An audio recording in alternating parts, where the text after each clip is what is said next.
Tonga soa eto amin'ny fandaharana indray isika androany. Tsara misahana ny ankizy tsy ampy taona ny hitondra fanazavana momba ny raharahady madio ety amin'ny fitsarana. Miarahabantsika rehetra ary manasa antsika naraka ny fandaharana hatramin'ny farany satria mahakasika ny ankizy no resahana eto dia manomboka amin'ny voalohany ka hatramin'ny farany dia tsara ny fanarahana azy. Inona avy ireo raharahady madio mahakasika ny ankizy ety amin'ny fitsarana? Zaraintsika efatra izy ireo ahafahantsika manaraka izany amin'ny atsipiriany. Voalohany dia mikasika ny fitaizana sy fiahiana ny ankizy na ny voalazantsika amin'ny teny mahazatra hoe garde d'enfant. Ny hojerentsika faharoa dia mikasika ny adidy sy andraikitry ny ray aman-dreny amin'ny ankizy na ny hoe autorité parentale.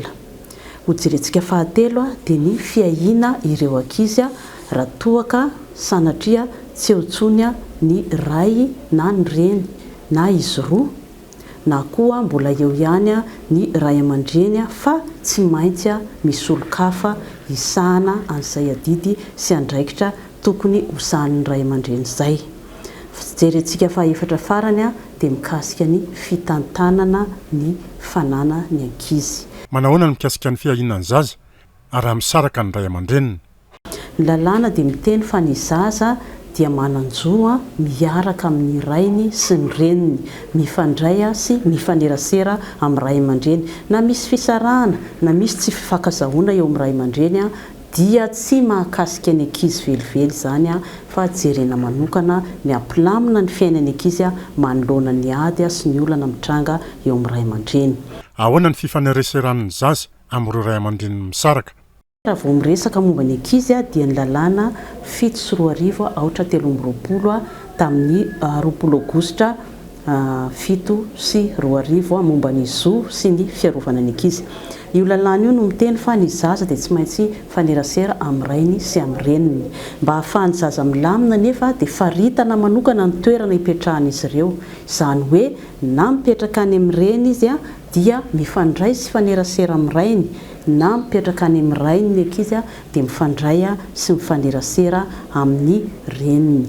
Dia arakaraky ny fangatahana izany io na ny rainy mangataka na ny reny dia ny mpitsara kosa dia mandinika mijery manokana ny tombotsoa ambonin'ny ankizy. Izany hoe ny fiainany andavanandro manao ahoana raha ohatra ka izao na izao ny fanapahan-kevitra ho raisiny. Mety aminy ve izay tsisy fanontaniana mihitsy hoe fitiavana iza ny tianao dada sa mama, tsy izay no jerena amin'ny ankizy fa hoe aiza ny tombotsoa amboniny sy ny filaminany, sady mihazona an'izay fifandraisana amin'ny ray sy amin'ny reny izay izy. Inona zava-mitranga hozy izy ny lalàna? Raha toaka ny ray aman-dreny anankiray hipetrahan'ny zaza andavanandro, ny anankiray kosa mananjoa ifanerasera aminy, faritany mpitsara moa izay arakaraky ny fahafahan'ilay zaza, arakaraky ny fahafahan'ilay ray aman-dreny izay tokony handray azy sy arakaraky ny filany amin'ny fiainana andavanandro. Dia faritany izay mety ho sabotsy alahady, mety mandritry ny fotoam-pialan-tsasatra na ny vakansy, arakarak'izay mahatsara sy mahamety ny fiainan'ny zaza. Afaka inona ihany koa ny hevitry ny zaza? Voalaza ny 7 amin'ny lalàna voatononako teo fa hoe hiainona ny hevitry ny zaza. Dia jerena moa izay arakaraky ny taonany sy ny fahamatorany dia antanina izy hoe ny aiza ny metimety aminao ny mipetraka any amin'ny dada sa ny any amin'ny eny arakaraky ny mampilamina azy amin'ny fiainany andavanandro fa amafisiko ihany fa ninona fisarahana na olana eo amin'ny ray aman-dreny dia tsy tokony hiatraika any amin'ny ankizy izany. Izay no mahatonga mpitsara hoe mijery hoe aiza ho aiza ny mahasoa sy mahapetin'ny zaza manoloana an'izay. Manahoana ny adidy sy ny andraikitry ny ray aman-dreny mifandraika amin'ny fiahinan'ny zaza na ilay atao hoe autorité parentale? Izy io dia ny adidy sy andraikitry ny ray aman-dreny mitaiza, manabe, mampianatra sy manatanteraka izay rehetra mahasoa ny zaza. Io izany mifandraika io na ara-materialy na ara-bola na amin'ny lafinina na ny lafininina dia adidy sy andraikitry ny ray aman-dreny izay zavatra izay. Ny exercice de l'autorité parentale dia sahan'ny ray aman-dreny Rotota ho aho mafiziko izay satria misy mieritreritra hoe rehefa misaraka na tsy miara-monina intsony ray aman-dreny dia izay anankiray miahy sy hipetrahan'ny zaza no miandraikitra ny zaza. Izay tsy marina velively, tsy marina velively satria ny adidy sy ny andraikitra amin'ny ankizy dia mitoetra foana izany izay.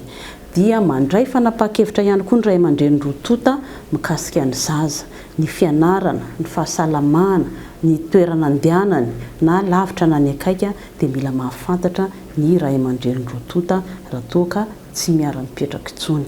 Raha miara-mipetraka moa ny ray aman-dreny mbola mpivady ara-dalàna, mbola miray trano dia ny rotota no misahana an'izay adidy sy andraikitra no tany saiko rehetra teo izay. Inona no mitranga raha miala andraikitra ny ray aman-dreny anankiray na tsy afaka manatanteraka izany?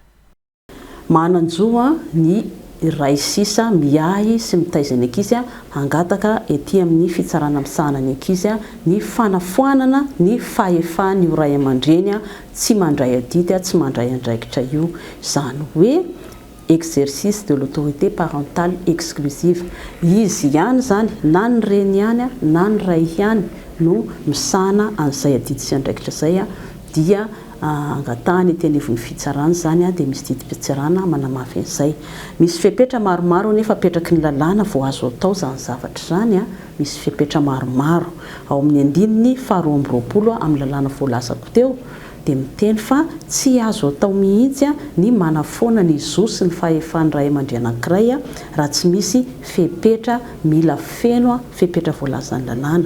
Anisany amin'izany ohatra ny ray na reny lavitra izy lavitra ny toeram-ponenana misy ny zaza izy tsy afaka mandray fanapahan-kevitra aingakaingana izy dia manohitohina ny tombontsoan'ny zaza izay fonenany lavitra be izay dia atokana akinina amin'ny reny na ny ray izay misahana ny zaza izay andraikitra feno izay, autorité parentale exclusive ozintsika teo. Raha ohatra ihany koa izy ka voaheloka amina heloka be vava, voaheloky ny lalàna na voasazy amin'ny resaka fandaozana ny ankohona na abandon de famille na koa nisy didim-pitsarana mihitsy nanafoanan'izay zo sy andraikitra ananan'izay dia amena ny reny na ny ray izay misahana izany andraikitra zany ny zo feno amin'ny zaza. Azondreo ray aman-dreny atao no mamindra izany zo sy andraikitra zany amin'olona raha toa ka ilainy izay mba ho tombontsoan'ny zaza. Ohatra mazava amin'ireny angamba ho raisiko dia ny momba n'ireny ankizy mandeha mianatra lavitra ireny na mivoaka ivelan'i Madagasikara na mijanona eto Madagasikara kanefa mbola tsy ampy-taona dia voalazan'ny lalàna fa mamindra an'izay zo adidy andraikitra izay, autorité parentale izay amin'olon-kafa ny ray aman-dreny dia amin'ny alalan'ny didim-pitsarana avokoa moa no anatanterahana an'izay. Inona no mitranga raha sanatria ka tsy eo intsony ny ray aman-dreny rotota na ny ray? Voalazan'ny lalàna manomboka amin'ny 520 fa tsy maintsy misy olona misahana ny adidy sy ny andraikitra amin'ny ankizy. Izay ilay voalazantsika mahazatra amin'ilay hoe tutelle na tuteur na tutrice no tendren'ny fitsarana hiandraikitra ny zaza anatanteraka an'izay adidy sy andraikitra izay. Manahoana ny fomba fisehoan'io tutelle io? Raha toa ka ny anankiray amin'ny ray aman-dreny no ndao sy ny fahafatesana ny ray na ny reny dia izy ray sisa velona no misahana avy hatrany ny andraikitra feno. Didim-pitsarana ihany koa no anamarinana an'izay ny anankiray izay velona no miandraikitra feno ny zo sy ny adidy amin'ny ankizy. Raha toa ka sanatria avy nefa tsy eo intsony ny ray aman-dreny rotota na tsy afaka misahana an'izany andraikitra izany dia omen-danja manokana aloha ny fianakaviana faran'izay akaiky. Na ny faran'izay akaiky amin'ireny na ny farany akaiky amin'ny ray dia mitovy tantana ireo olona ireo eo anatrehan'ny fitsarana. Toy ny ray aman-dreny na ny mpiray tam-po dia ireny no mandeha mialoha indrindra. Rehefa tena tsy misy ireo izay tsika vao mijery olon-kafa afaka misahana an'izany adidy sy andraikitra izany. Ahoana ny fanendren'ny mpitsara io olona miahy ny zaza ivelan'ny fianakaviana io? Io olona io alohan'ny andren'ny fitsarana anazy dia misy fivoriam-pianakaviana manapaka hoe iza ilay olona, manendry ilay olona ho tendrena hiahany ankizy. rehefa vitsy zay a dia miseho eto anatrihan'ny fitsarana ireo olona reo a solo tena avy amin'ny ray mpianakaviana solo tena avy amin'ny reny mpianakaviana zay ny voalazan'ny lalàna hoe conseil de famille dia ireo no manolotra an'ilay olona ho tendrena dia manamafy an'izany a ny mpitsara misahana ny zaza tsy ampy-taona raha toka mifanaraka amin'ny tombontsoan'ny ankizy zay raha ohatra ka tsy mifanaraka amin'ny tombontsoan'ny ankizy kosa ny fanapahan-kevitra raisy ny conseil de famille dia manova an'izay a ny mpitsara. Manahoana ny zaza sahan'ny reny mitokana na ny monoparental? Tsy eo a ny rainy zaza mety ho antony maro samihafa moa zay tsy ho velabelarintsika eto a dia iny reny mitaizany zaza iny a no misahana an'io a zo adidy sy andraikitra amin'ny ankizy io. Manahoana indray ny fananan'ny zaza tsy ampy-taona? Mety misy antony maro a mahatonga ny ankizy a misy fananana eo aminy, na io fanomezany ray aman-dreny na io lova na io mety avy amin'ny antony maro samihafa dia mila fitantanana ny fananany ankizy. Ny ray aman-dreny izay manana ny exercice autorité parentale no mitantana ny fananany ankizy raha toaka eo izy ireo. Raha tsy eo intsony izy a fa misy ny tuteur izay efa nitendren'ny fitsarana dia iny olona iny a no mitantana ny fananany ankizy. Mila fahazon-dalana ny fivarotana ny fananany ankizy tsy ampy-taona. Manao fangatahana zany a dia atao mazava tsara hoe inona ilay fananana ho amidy a dia inona ny antony hivarotana azy a dia mijery ny mpitsara hoe fanaraka amin'ny tombontsoan'ny ankizy ve izay zavatra izay a sa tsia. Raha toaka tuteur na mpia-nitendrena no mitantana ny fananany ankizy a dia tsy maintsy misy fanaraha-maso a ataon'ny fianakaviana ilay conseil de famille voalazako teo a avy amin'ny ray a sy avy amin'ireny a dia manara-maso an'izay fitantanana izay. Afaka miteny aty amin'ny fitsarana ireo olona ireo a raha toka mahita fitantanana tsy mety a ataon'ny olona anankiray a mitendrena ihany ankizy. Afaka hovaina arakaraka ny zava-misy ny fanapahan-kevitra mahakasika ny ankizy. Fanapahan-kevitra mikasika ny ankizy a dia provisoire foana, tsy voatery tsy maintsy iny dia iny mandrakizay, provisoire foana, afaka hovana amin'ny fotoana mahamety azy a raha toaka misy antony a tokony anovana azy. Ireo ady madio rehetrarehetra ny tany saiko teo tamin'ny voalohany ka hatramin'ny farany ireny a dia afaka hovaina daholo ireny a amin'ny fotoana mahamety azy zany a. Izay no mahatonga azy hoe tsy mitovy loatra amin'ny raha-mpitsarana rehetra mahakasika ny ankizy. Raha mikasika ny fiahinan'ny zaza zao mipetraka any amin'ny mama izy ka misy fotoana tokony mafindra any amin'ny dada dia afaka hovaina zay. Fanendrena olona ihany ankizy tuteur ka ohatra tsy mety ny nataony a mila hovaina dia afaka hovaina zay fa tsy mijanona maharitra. Manahoana ny paikady arahina raha hitondra raharaha madio eo amin'ny fitsarana misahana ny zaza tsy ampy-taona? Mazava ho azy misy fangatahana ataon'ny olona izay hiatrika an'izay raha-mpitsarana izay, na ny ray na ny reny na ny mpiany ankizy dia manao an'izay fangatahana izay apetraka eny amin'ny firaketan-draharahan'ny fitsarana. Ny atota taratasy ilaina rehetra amin'ny ankapobeny dia miainga foana antsika amin'ny kopia sora-pahaterahany ankizy. Avy ao no miainga ny mpitsara mijery hoe iza ny zaza, iza ny ray aman-dreniny, miainga amin'izay ny zo sy ny adidy rehetra. Kopia ny sora-pahaterahana, ny taratasy fanamarinam-ponenana, ny dika mitovy amin'ny karapanondro any mpangataka, dia ny taratasy fiahina ny zaza, certificat de charge et de garde, eny anivon'ny fokotany moa no akatsika azy ireo, izay no amin'ny ankapobeny. Fa raha misy taratasy hafa hitantsika hoe ilaina hanamafy kokoa ny fangatahana, hanaporofona kokoa ny zavatra lazaina, dia afaka arotsaka fa tsy voafetra zany ny taratasy hoentina. Manahoana amin'ny momba ireo zazavery na narina? Ny mpitsara misahana ny ankizy ihany koa ny miandraikitra azy ireo na miainga avy eny anivon'ny fokotany ny fanaterana azy ireo aty, na avy eny amin'ny polisy na ny gendarmerie, izay toerana rehetra na nariany olona ny zaza na nahaverin'ny zaza dia miandraikitra an'izay ihany koa ny mpitsara misahana ny zaza tsy ampy-taona, mametraka azy ireo any amin'ny toerana tokony hametrahana azy hiahy sy hitaiza ireny ankizy ireny. Iarahana miasa moa zany amin'ireo association sy fikambanana miahy sy mitaiza ny ankizy hisatsokajiny ireny.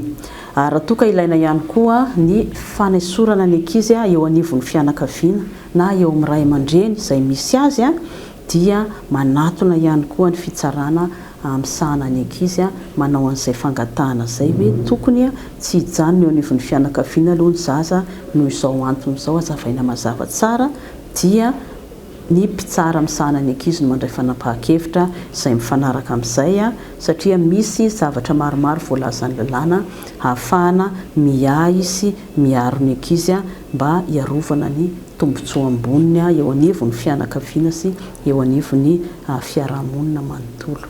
Manerana ny fitsarana ambaratonga voalohany manerana ny nosy dia misy mpitsara misahana ny zaza tsy ampy taona daholo dia misahana an'izay raha ady madio voatanisako teo izay.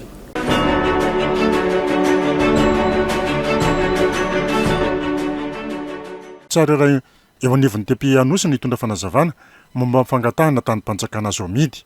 Inona izany tany-panjakana azo amidy izany? Ny lalàna 5/4/2020 tamin'ny 7 oktobra 2020 mifehy ny satanitany eto Madagasikara sy ny lalàna 9/4/2020 tamin'ny 13 Jolay 9/4/2020 mifehy ny tany-panjakana noho ny angan'ny famaritana ny tany-panjakana azo amidy. Amin'ny ankapobeny ny tany rehetra izay misoratra amin'ny fanjakana, izany hoe rehefa maka certificat de situation juridique zany isika dia misoratra hoe appartient à l'état malagasy dia amin'ny fanjakana izay le tany ary voasokajy ao anatin'ny tany-panjakana azo amidy izany. Mbola tafiditra ao anatin'ny tany-panjakana azo amidy ihany koa ireo tany mbola tsy vita titra na kadasitra ary tsy nisy fanajariana na fampiasana ny tany nataon'olon-tsotra mihitsy hatramin'izay. Amin'ny alalan'ny inona no ahafahan'ny olona iray mahazo tany-panjakana? Ny fanjakana dia afaka manome ny tany ho an'olon-tsotra amin'ny alalan'ny fifampivarotana.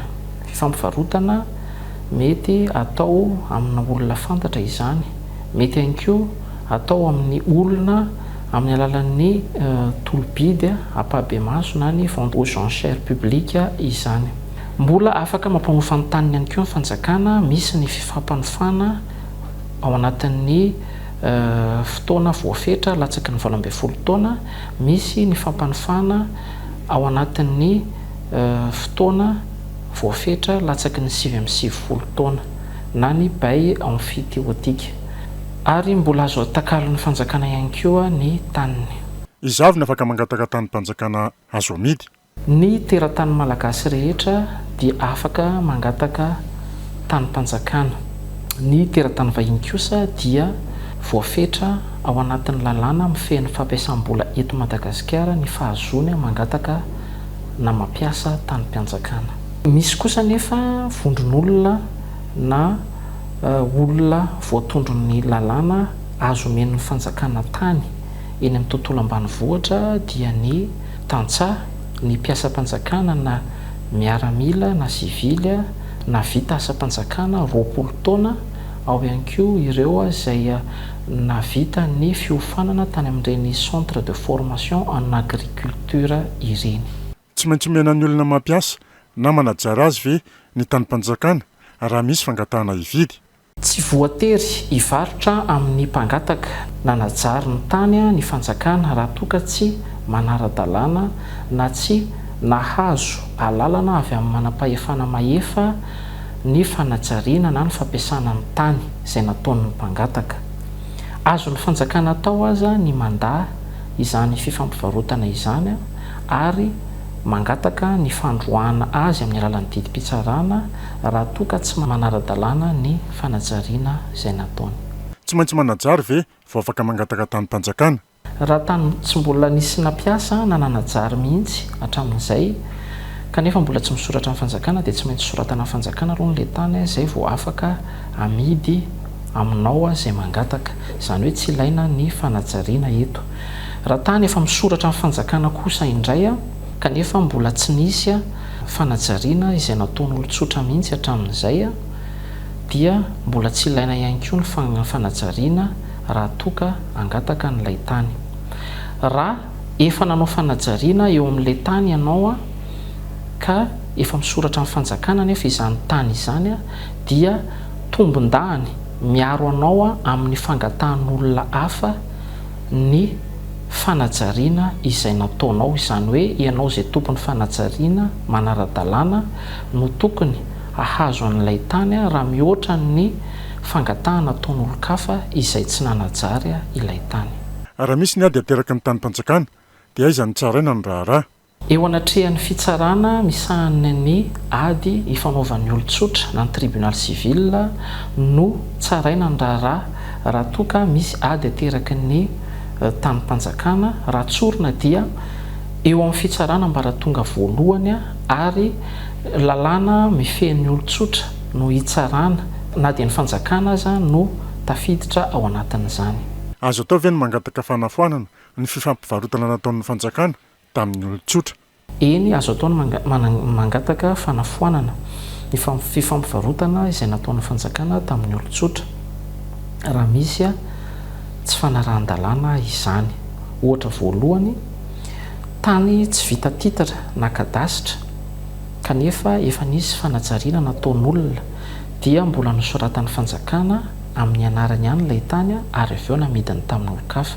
Amin'izay dia misy ny fanitsakitsahana ny lalàna mifehin'ny satan'ny tany na ny violation de statut des terres. Ohatra faharoa, tany efa misoratra amin'ny fanjakana ilay tany ary efa nanaovan'olon-tsotra fanajariana manaraka ny lalàna manan-kery ary ara-dalàna kanefa mbola namidin'ny fanjakana amin'ny olon-kafa izay tsy nanao fanajariana indray ilay tany. Amin'izay fotoan'izay dia misy fandikan-dalàna ihany koa na ny non respect ny principe d'indisponibilité.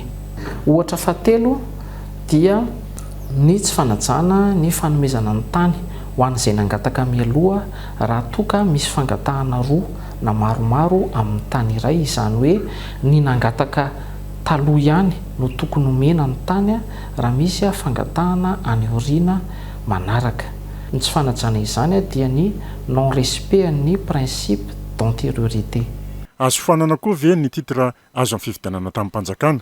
Rehefa foanany didim-pitsarana ny fifampivarotana nataon'ny fanjakana tamin'ny olon-tsotra izay nahazo an'ilay tany ka navadik'ilay olona ny vidy ho lasa titra amin'ny anarany ny fifampivarotana iny dia ko satria efa foanany fifampivarotana dia azo foanana manaraka izay koa ny titra azo avy amin'izany fifampivarotana izay efa foana izany. Azon'ny olona iray ve ny mandroaka olona iray miditra amin'ny tany-panjakana eny fa na dia mbola misoratra amin'ny fanjakana aza ny tany? Raha ny fanajariana sy ny fampiasana ny tany manara-dalàna no misy manelingelina na miditra ankeriny dia azon'ilay tompon'ny fanajariana ara-dalàna atao ny mangataka amin'ny fitsarana ny fandroahana ilay niditra ankeriny. Eto dia ny fanajariana milamina, maharitra, mibaribary ary tena izy no arovan'ny fitsarana fa tsy ny tompon'ny tany satria ny tany dia mbola misoratra amin'ny fanjakana.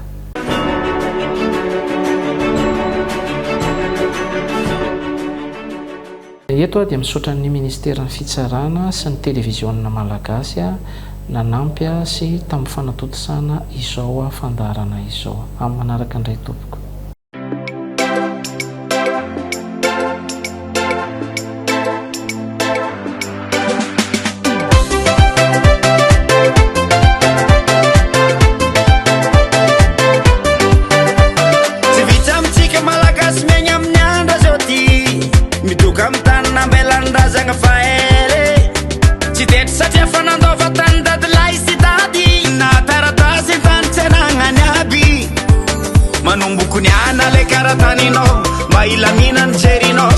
Misy mandravatanino tsisy raha matetrano ambisegnano mampiasa tany ampilaminana mandova magnara-dalàna mivadiky voly sorata amin'ny agnaranano tanino ataova magnara-dalàna tsy amignenano sorata amin'ny agnaranano vazofanagnano alevony karatany magnamarigny zofanino aza mavosy biro namako avako e aza mavosy biro fa biro tsy mihinagna anao e aza mavosy biro ry namako e aza mavosy biro ry avako e aza mavosy biro fa biro tsy mahafaty anao e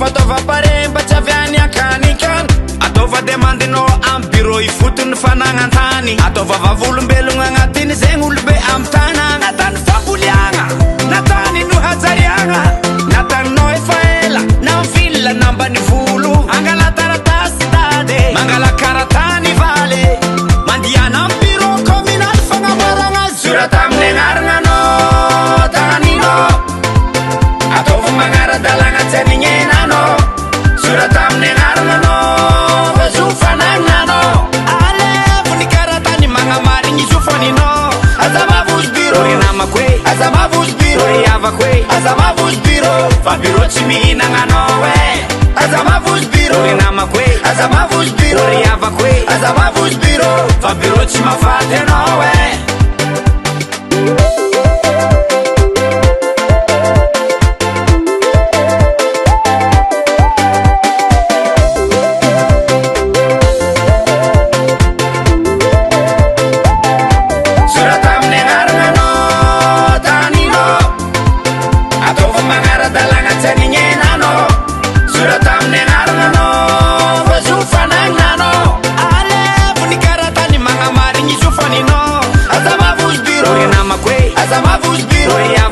aza mavosy biro fa biro tsy mihinagna anao e aza mavosy biro ry namako e aza mavosy biro ry avako e aza mavosy biro fa biro tsy mahafaty anao e atsika mbany volo matetiky voankatramo tsy vitsy ny mitaregny satria voarava tany koa fa misy ny manahiragna kaza misalasala magnatogno biro ifotony fanagnantany anao aza mavosy biro ry namako e aza mavosy biro ry avako e aza mavosy biro fa biro tsy mihinagna anao e aza mavosy biro ry namako e aza mavosy biro ry avako e aza mavosy biro fa biro tsy mahafaty anao e aza mavosy biro ry namako e aza mavosy biro ry avako e aza mavosy biro fa biro tsy mihinagna anao e aza mavosy biro ry namako e aza mavosy biro ry avako e aza mavosy biro fa biro tsy mahafaty anao